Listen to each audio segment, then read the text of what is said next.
Nanta canando bom. La settimana naturalmente che noi non cominciamo a tempo, per se è debina ma per circostanza. Per in todo caso, la commissione sta formata, la commissione ha cominciato a lavorare e la commissione ha cominciato a preparare informazione che vai na e membro nan, of na e persona nan che vive na Bonaire, anto noi stasera in forma di 3 boletim. Ieri è primo boletim a sali. E di 2 boletim está viniendo del curso de fim de outra semana, então 2 semanas mais ou menos prometo 18 de dezembro, com a fecha de referendum e último é de 3 boletim da sali, den qual a trove tem suficiente e bastante informação para a população de Bonaire. Para informação, se pueblo que mais informação, como não lo pode acessar? Isso é sempre possível. Nós temos Facebook, nós temos website, nós temos uma oficina aqui na Caia Corona de Stress. Caminha tem gente e não se está todo dia, den hora não de à tarde. Caminha não por acudir, toma informação, se tem boletim que não há, não por toma e não, então para assim não ser informado devidamente.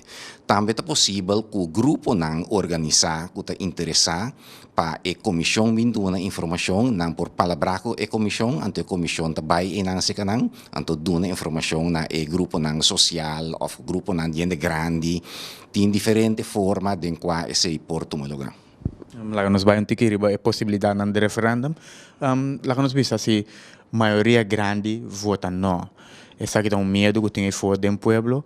Essa aqui também diretamente com open bar leham de Bonaire. Se maioria vota não, significa tem uma tarefa para a governação de Bonaire, para sobre a nota visa que a maioria não está contente maneira é aliena e laço direto com a Holanda. Significa que a governação de Bonaire mestre começar a se passar para pensar e deliberar com a Holanda que está forma outro den qual é Bonaire por ter laço com a Holanda ou hasta pode ser não tem laço mais com a Holanda. Pero em todo caso, esse também vira tarefa para a governação de Bonaire e logo lo mestre bem de 2 referendum, den qual é opção não diferente. Tawaro poner dilante di e população para não por decidir qual é a opção não também escolhe. Então, agora sim, queda trove que é direito de autodeterminação, que demanda do povo e não demanda do governo.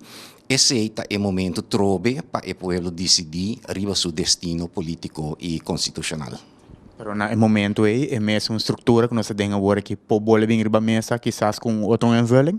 Claro, também é por vir back riba mesa, mas sobre botin 3 opções, segundo regra da United Nations, namelijk botin tipo de integração com a Holanda, seja meio integração, totalmente integração, maneira agora que Bonaire tem uma forma de integração com a Holanda, botinha de 2 opções que está a associação livre com a Holanda e botinha 3 opções que Bonaire pode ser, em sua maioria, nos que independência.